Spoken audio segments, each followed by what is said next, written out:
Probably forest department is one of the few government departments which has got least connection with the people directly.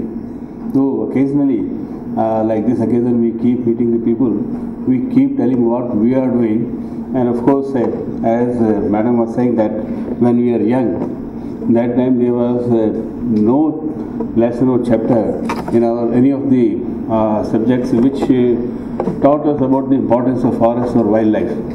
Then there used to be demand. When I joined service way back in 1980, every forum, the foresters used to say the best way to conserve the forest, biodiversity, wildlife of this country, or for that matter the planet Earth, is inculcate this habit of love for the forest and wildlife in the young people.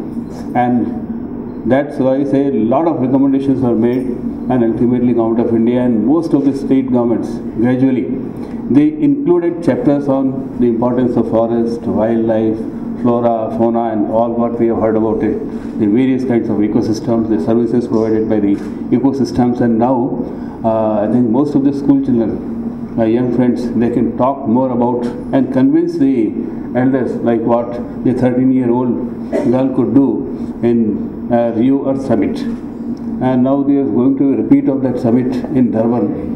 But people say whether it is going to be improvement over what we had decided, or it's going to be deterioration. So only time will tell us.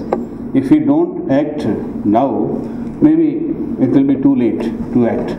If we say tiger is endangered species, this is what. So we should know where exactly tigers' homes are available as on today. What was the population, say in 1900? How much it has grown up or gone down in say 1950, and where do we stand today? And if numbers have come down, say in our undivided India, in 1900 there were estimated to be 36,000 tigers, 1700. So where was 36,000 and it's come down to 1700. And in fact this number had come down to around 1800 in 1960s, late 60s. And that's why, say, how tiger is linked with the survival of human beings. It's not a big secret. It's known to everybody, because we don't contribute anything to the management or maintenance of the ecosystem. We fail to realize that we are sitting at the top of the pyramid. There are the producers are there, carnivores or their top carnivores are there. We are not contributing. Only the plants can convert the solar energy into food, and that's how these food webs are created. Then the house cycling of nutrients. We don't contribute to neither creation of food, nor to the cycling of water, nor to the cycling of minerals, nor energy flows.